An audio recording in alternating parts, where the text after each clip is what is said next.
Kur jo vendosi të martoj me Sally, gjëja më e tmerrshme ndodhi. Nëna Angela u detyrua të largohej nga shtëpia e saj dhe u detyrua të jetonte në një varrezë të tmerrshme. Angela ishte shokuar se si kishte shkuar jeta e saj. Si mund të trajtonte një djalë nënën e tij kështu? Derisa ndodhi diçka vërtet interesante. Sally ishte një lajm i tmerrshëm që në fillim. Angela, nëna e John, ishte përpjekur ta paralajmëronte atë shumë herë, por ai thjesht nuk e dëgjoi. Angela e pa që kjo grua e re kishte një zemër të ftohtë dhe ishte padyshim një përfituese dhe me sa duket kishte të drejtë. 2 ditë pasi Sally dhe John u kthyen nga muaji i tyre i mjaltit, Sally filloi të abuzonte me Angelën dhe pse ajo ishte teknikisht matriarku i familjes, Sally e trajtoi atë si pislëk. Në shumë mënyra, ishte si një histori hirusheje, por Vjera ishte viktime në këtë rast. Kur Johnny ishte në punë, Sally abuzonte me Angelën sa herë që mundte.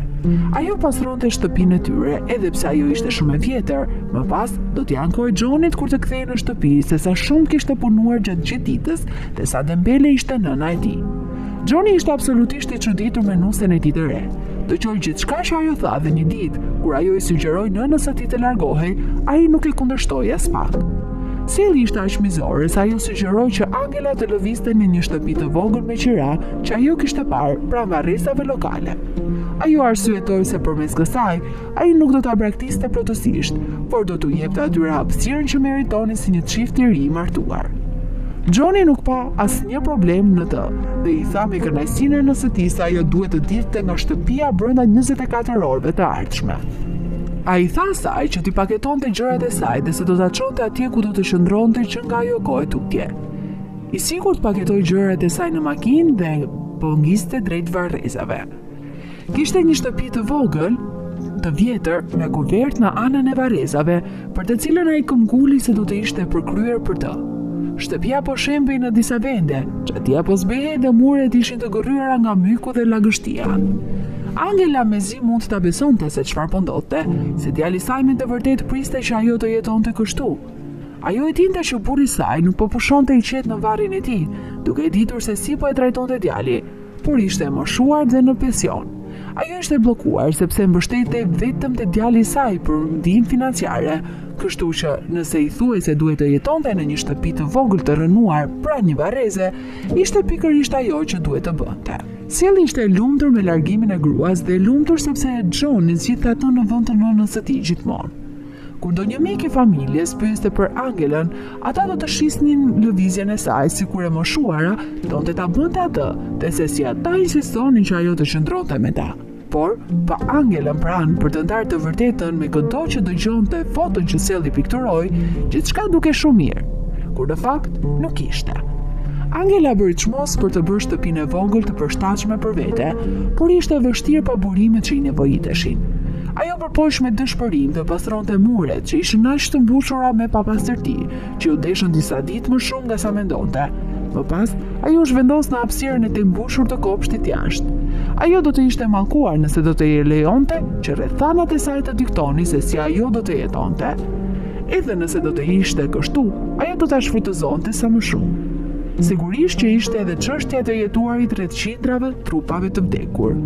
Ana e fetare e saj ishte jashtëzakonisht supersticioze, ndërsa ajo supozoi se shumica e njerëzve të varrosur atje ishin vetë fetar.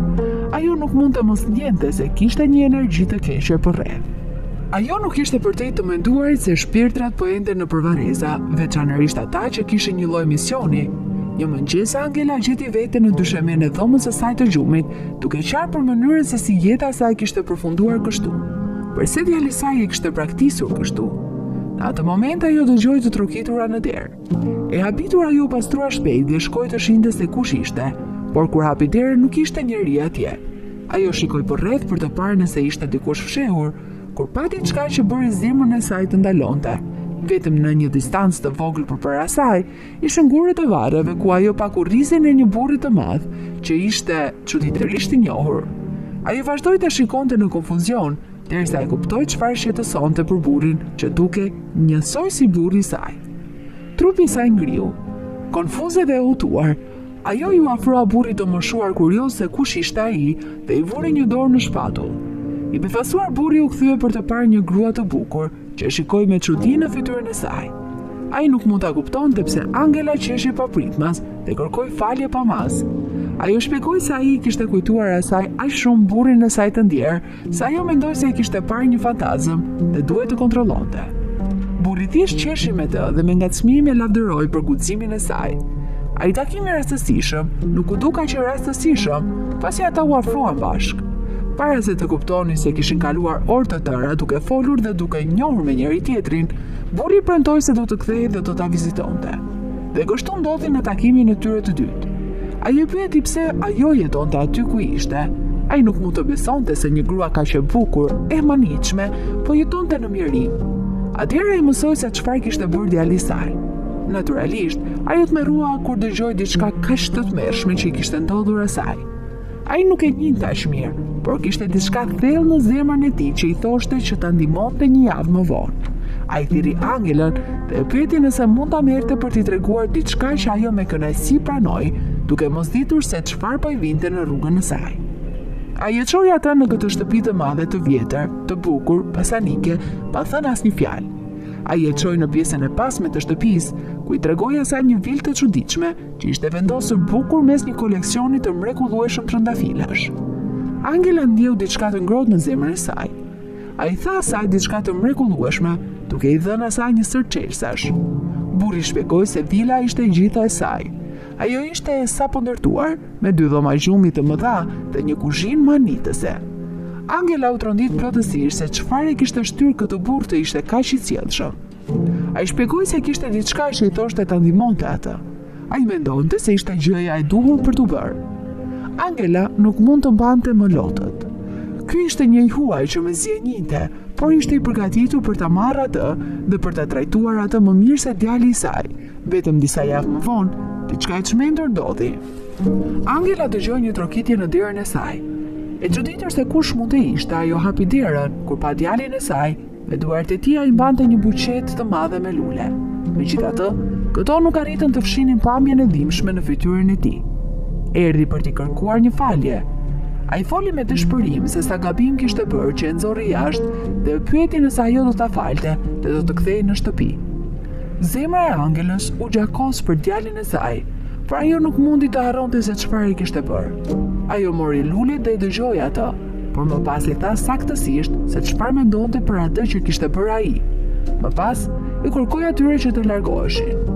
Kjo vazhdoi për javë të tëra, por djali i saj dhe Sally vinin me radhë duke u përpjekur të korrigjonin gabimin, por Angela nuk e dëgjoi atë. Ajo ishte vendosur t'i bënte ata të kuptonin pikëllimin që shkaktuan.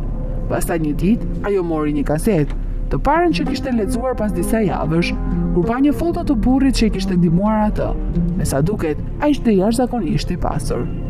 CFO i një organizate masive, këtu ajo e kuptoi se djali i saj dhe Sell nuk po kërkonin pajtim, por një mënyrë për t'u afruar me sponsorin e saj milioner. Angela u zotua që nga ajo ditë, ajo do të përqendrohej vetëm në veten e saj. Ajo nuk do të lejonte më kurrë djalin e saj të abuzonte me të. Kjo thjesht tregon se ndonjëherë njerëzit që takojmë në jetë mund të na shërbejnë më mirë se sa familjarët me të cilët kemi lindur në këtë rast. Një huaj mund të shohë dhe vlerësojë më mirë natyrën e bukur të Angelës, sesa mund ta bënte këtë djali i saj. A do t'ja bënit këtë ndonjëherë një antari të familjes? Si do të ndjeshit nëse familja juaj do ta bënte këtë me ju? Na tregoni mendimet tuaja në komentet më poshtë. Faleminderit që na ndoqët. Deri herën tjetër, mirupafshim.